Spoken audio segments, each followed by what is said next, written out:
Hey there, groovy dudes and dudettes, this is Thomper Rethompin', and in this video I want to talk to you about why I am choosing to upgrade from the 2020 Yamaha Kodiak 450 with EPS to the 2022 Yamaha Grizzly 700 with EPS. I absolutely love both of these machines, and they both have a place in the lineup, that's for sure, but if you're choosing between the two, there is a approximately $3,000 difference in the purchase price. I want to shed a little bit of light on why I'm choosing to upgrade and why you may want to consider one or the other. All right, let's get the elephant in the room out of the way here. This color. You either love it or you hate it. I kind of like it now. The first time I saw pictures of it online, I absolutely hated it. But it grows on you. In person, it does look a lot better. Why they didn't go with the traditional solid color, I don't know. Camo's an option for an extra 400 bucks if you're into camo. Okay, so a little bit of background. I bought this Kodiak 450 a couple years ago with the intentions of having multiple people drive it. I personally like to drive pretty aggressive. I like to wheelie when able. This machine cannot do that at all. The intention was purchasing a machine that even beginners could feel comfortable on, because we do have various friends and family who will hop on this and ride it around. And so that was a major consideration into the purchase. We use the machine for a little bit of work here and there, like towing an off-road ATV trailer, and I've also hauled some pretty big logs with it too, just dragging them behind the machine. I got a video on that. But if you are an aggressive rider and you like to power slide a lot and you like to wheelie up over obstacles and you like to float the front end over ditches and things like that, the Kodiak can simply not do it. You can get her sideways here and there, but you can't lift the front end up with just the throttle. So that's the predominant reason why I'm upgrading. More on that later. So next I want to talk about some of the features that these Kodiak 450s do come with. There's a lot to like in this package. First and foremost, the 421cc engine. It's liquid cooled, it's fuel injected, it's extremely reliable.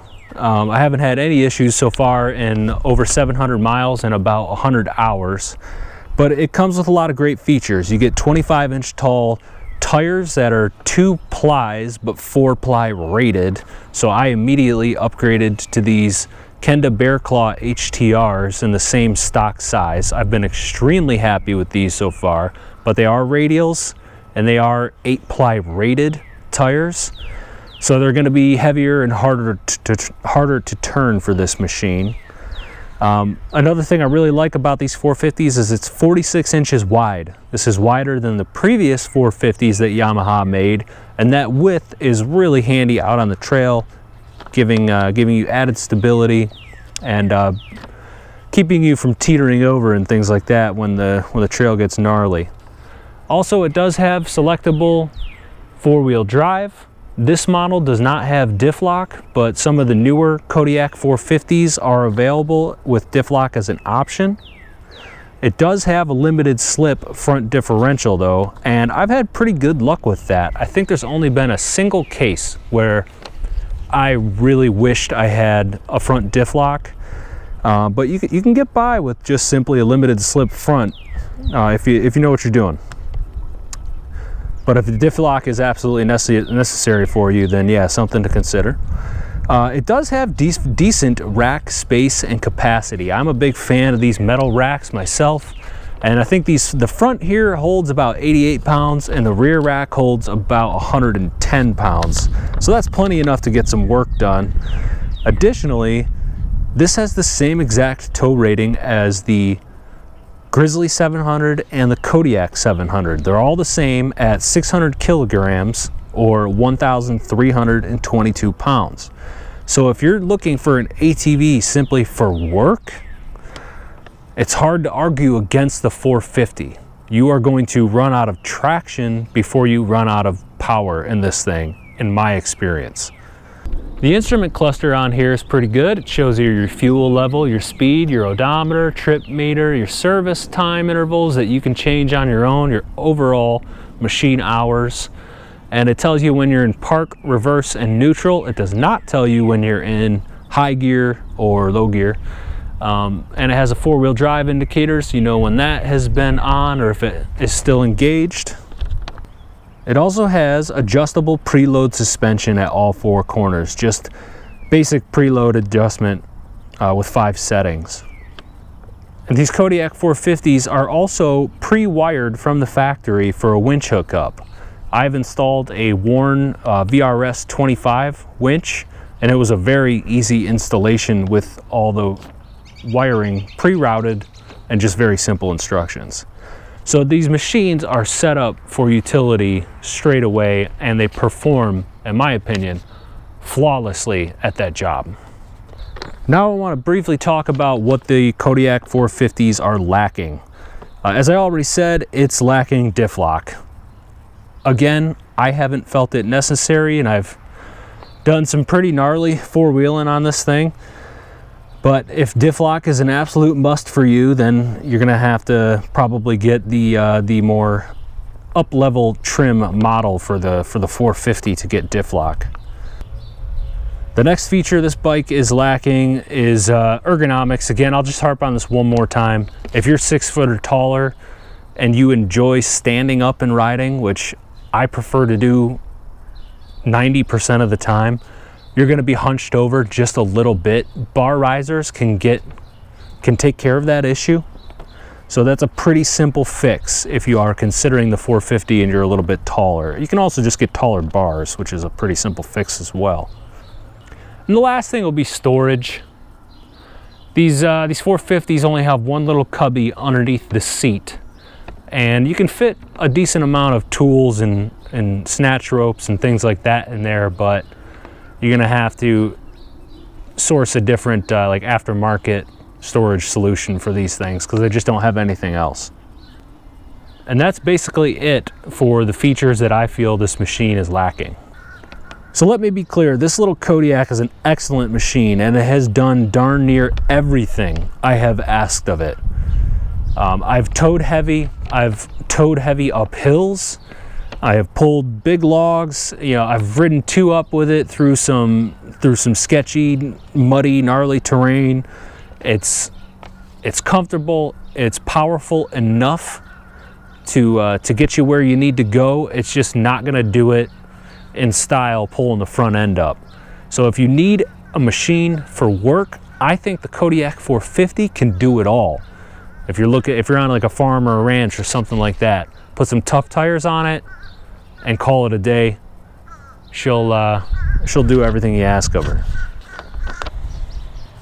So I had a pretty tough decision with looking at the Kodiak 700 versus the Grizzly 700. Once I realized I wanted to upgrade, and I knew I wanted that bigger 686 engine that Yamaha produces, well, I had to pick between the two. And at an initial look, the Kodiak 700 appears to be basically the same machine as the Grizzly 700, but $1,000 cheaper. But it in fact is not. So you can save about $1,000 and get that Kodiak 700, but it does not have all of the same features that the Grizzly has. Again, they all have the same tow rating. The rack space and load limits are darn near the same, but the Grizzly is definitely engineered and tuned for more spirited driving. So the engine and the transmission are basically the same, but the Grizzly does come with more aggressive, lighter weight clutch weights. So it'll engage at a higher RPM and give you more snap off the bottom, which is just way more fun for spirited trail riding. The Kodiak 700 has heavier clutch weights, and that's definitely going to be better for smoother clutch engagement at lower speeds and lower RPMs, which is what you want when you're doing heavy utility work for sure. So the Grizzly has a wider stance over the Kodiak 700. Again, it's 48 inches wide, and it does come with taller tires too. The Kodiak 450 and 700 come with 25-inch tall tires. The Grizzly comes with 26-inch tall. The Grizzly 700 also comes with more aggressive clutching, so you get more snap off the line. The Kodiak 700 has heavier clutch weights, which is better for towing and things like that. That totally makes sense. The Grizzly's rear disc brakes are also a benefit over the wet brake, for at least for spirited trail riding. The wet brakes in the Kodiak 450 and 700 definitely have their benefits because they're essentially maintenance free. You just keep the fluid in there changed and with the appropriate type, and that thing should last the lifetime of the vehicle. And you can sink it in mud and you'll still have full rear brake operation, which is great. But I'd prefer to have the disc brakes and just maintain those over that wet brake in the rear, which does not, in my opinion, provide nearly the same amount of braking power. And one silly little upgrade that the Grizzly has over the other two machines is it does have two LED headlights in the front, the low beams only. Your primary high beam pod in the center stack there is still just a regular halogen. I don't know why they did that, but that's what they chose to do. That's just kind of a nice to have thing, not necessary at all. I've ridden the Kodiak 450 at night with its halogen bulbs, and it does great. So upgrades for this Grizzly 700 are going to be pretty similar to what I've done on the Kodiak 450. At the dealership, when I bought it, I already put on some nice all-terrain radials. I've got these ITP Terracross RTs. They're a tried and true all-terrain tire, something that can handle high-speed cornering a little bit better than bias plies, so I just prefer radials on my machine. I stuck with the stock size, although they are 1 inch wider front and rear, so they're 26 by 9s in front, 26 by 11s in the rear. I've already got on order a set of full ricochet skid plates for the entire underbelly, including the A-arms and the floorboards. I've had really good luck with these on the Kodiak 450. I had them on a Kawasaki Brute Force 300 as well, and I even had one on my old Honda dirt bike. I'm a big fan of their products, and on ATVs, I just prefer that tried and true aluminum skid plate. On the dirt bikes, I definitely prefer the that thick plastic, what is that, UHMW plastic skid plate. That's just better for log hopping and things like that. Also, I'm going to save up some cash and get another Warn 2500 VRX winch. I'll put that on there. And then I got some other things like some of these Colpin hand guards. I'm gonna put those on as well, the same exact ones that were on the Kodiak 450. They're cheap, but they do the job, and I like how nice and wide they are. They do a great job of blocking the cold wind and sticks and branches and things like that. I'm also going to install these Odi Rogue Grips. They're lock-ons, so the installation is incredibly simple. Just got to cut the old grips off, slide these on, and lock them down with some tiny little Allen screws. I run the same exact grips on my KTM 300, and I've had really good experience with those so far. They're very grippy, but they're also very soft and squishy. It's just kind of the sweet spot of cushion and grip, so I like those a lot. I'll be putting them on here. If you want to get these for yourself, you can get them on Amazon or any of the other online retailers. But the size you want is 120 millimeters, not 130. So in conclusion here, again, I'm upgrading just for the more aggressive riding that the Grizzly 700 can provide me. I like the taller seat height, the taller bars, the wider stance, and of course, the additional power. The Kodiak 450 is a very special machine. I think it does everything it was designed to do and more. It's a total workhorse. If you're deciding between the two and you don't care about aggressive riding, absolutely save yourself some cash and get the 450. The thing is a tank and it can pull. But if you're looking to do some really spirited trail riding like I am, probably going to want to go with the Grizzly. Thanks for watching, everybody.